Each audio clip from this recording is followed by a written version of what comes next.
There's a brand new tank coming into World of Tanks console alongside a brilliant operation that you can actually take care of to be able to actually grant yourself millions of silver every single hour that you play. So without further ado, let's get into this video where we look at these two things alongside some of the other update news that we've got for the week. The first one being the Type 63. This is the brand new tank, at least to World of Tanks console. It's been on PC for a while, and this is of course at least a while. I mean, maybe 6 months, something like that, maybe slightly longer, but essentially the Type 63 was a very interesting tank because it looks somewhat different to what you're typically used to when it comes to tanks. It has this weird space underneath the mantler of the tank, which is open space. You can shoot right through this thing, which is strange because I don't think any other tank has this kind of sort of look, I guess. But this is of course a Japanese heavy tank, at least a different style of Japanese heavy tank from our typical thick armor plated vehicles like the Type 5 Heavy. The Type 63 is a vehicle that has one of the worst damage per minutes of any tier 8 heavy tank, putting it very low on the usability list, because not only that, it also only has 320 damage per shell, which is okay, but the damage per minute is so bad that your reload is so long to be able to do 320 damage that often you'll be seeing things like tier 6 mediums or tier 6 tank destroyers with more DPM than you as a tier 8 heavy tank, and of course that is a bit of a problem. Obviously, when it comes to the Type 63 on console, the actual armor values and stuff like that may be slightly different to what we see with PC. This is a visual model of what the armor looks like on PC. As you can see, the turret is pretty decent. It's got about 290mm of effective armor on the left and on the right cheeks. However, the mantler is very strong, but there are a few points where you can pen. In between the mantler and these cheeks, you can see it is only 200mm thick, but it is such a small shot that I don't think anyone is realistically going to be shooting here. You can see here when you're using the gun depression of this tank over the ridgeline, you get 8 degrees of gun depression, plus it has a hydro pneumatic suspension, so like a siege mode like the other tier 10 mediums have, like the Swedish ones, the UDES 1516. It's got that similar sort of feature where the back end raises up and allows you to get more gun depression. Of course, the Type 63 itself has even more effective armor when you're using this over a ridgeline. However, as with most tanks that have this sort of kind of way, is that the hull armor is absolutely garbage, whereby you can pen it with almost every tank that you'll ever meet in this thing. So the armor model on the upper hull and the lower plate is garbage. It's going to get penned by everything, which is probably what we'll see with this tank. So just be aware of that. If you see it in the game, you want to be shooting this lower plate and of course the upper plate as well, as this is probably going to pen anyway. You just want to shoot the lower half of the upper plate. So obviously that is the armor model. It is pretty good when you get it on a ridgeline, but when you're not on a ridgeline, it's garbage. So it does sometimes work. Wargaming on console have decided to buff the base damage per minute of this vehicle. It's gone up to 2000. So this puts it in a region where it should be pretty usable.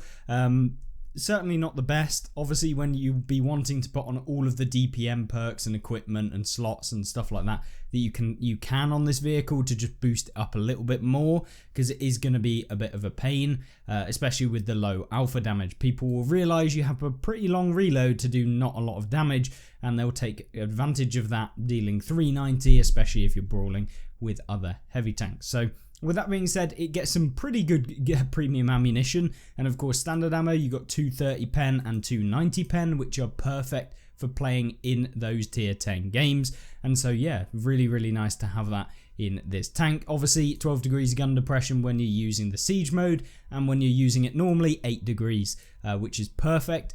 Gun elevation, this is the problem with this vehicle, only 5 degrees upwards. Yeah, garbage. 9 degrees when you're using the siege mode, but yeah, this is going to be a big problem when you're using the Type 63. But I still found this tank to be really fun when I tried it out on PC, and of course we'll try it out during the upcoming update on the 9th of April, which is Tuesday next week, where you can pick it up. If you want to pick up this thing straight away when it gets released as part of the bundles, you have the Ultimate Bundle for 13,500 gold. It's never usually ever worth it, in my opinion, to pick this one up.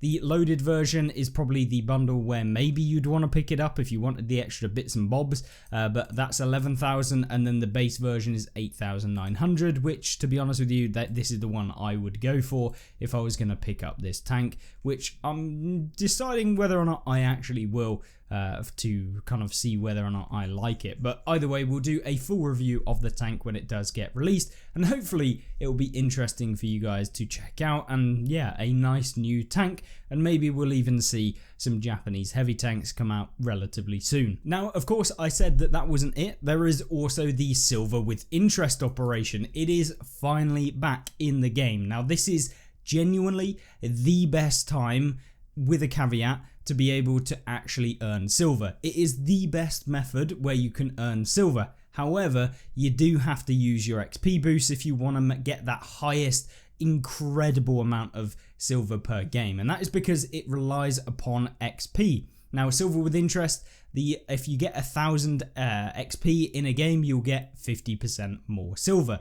But the thing is, this is repeatable, and it's also repeatable every single game, which means that if you, for example, you get 2,000 XP in a game, you will end up getting 100% more silver. But if you end up getting 10,000 XP in a game, you'll end up with 500% more silver, which means if you're using times 5 XP boosters with a premium account and having a decent game, you can get anywhere up to about 3 million silver in one game. When I was using it in Cold War with the increased XP rates, or at least the silver rates even, and of course that's going to come down quite considerably given that Cold War silver earn has come down, but it's still going to be very, very good, and you're probably looking at around 1.5 to 2 million silver on a good game when you're playing with silver with interest with times 5 boosters on your first daily win of the day to get another additional 2 times XP. So if you do that on all of your premium tanks,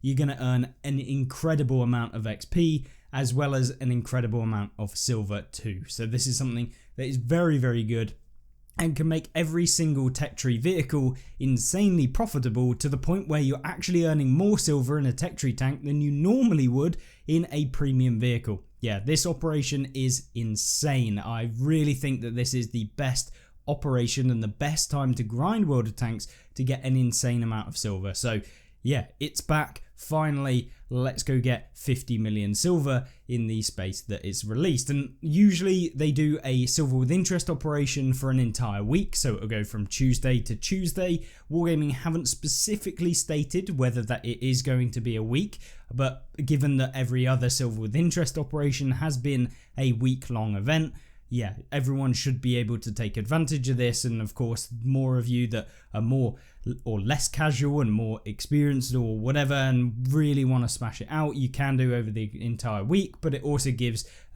casual players or people that may only pop on for a few games every now and again to take advantage of the event.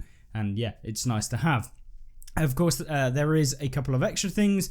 There's the tank war chests are back as well, and here's the changes we made. They've given some 8s, 12s and 20s. Get them. Oh, you can buy them in 8s, 12s and 20s, one as well. And they've adjusted the drop rates to 12% of dropping a tank, so you can get 12% on them. And with every 40th chest, you're guaranteed to receive at least one epic reward tank. In other words, if you don't receive an epic tank by the 39th chest, the next one that you open will be an epic premium tank. So, with that being said, the new tank obviously is in the game, and that is basically it for next week. There will be some other operations that do come out, but at the end of the day, it looks like a pretty good week. I think it's going to be a good week for people wanting to grind the game and earn a bit of silver, as well as just have some new content in the premium tank if you want to pick it up. And of course, if you want to know whether you should pick it up, you should probably watch some reviews before you spend £20 or whatever it might be to be able to pick up the tank. But other than that, hopefully you did enjoy this video. Pretty quick and short one, but straight to the point. Hopefully you guys enjoyed that. and I will see you in the next one. Have a great rest of the day and check out some of the other videos on screen now. Goodbye.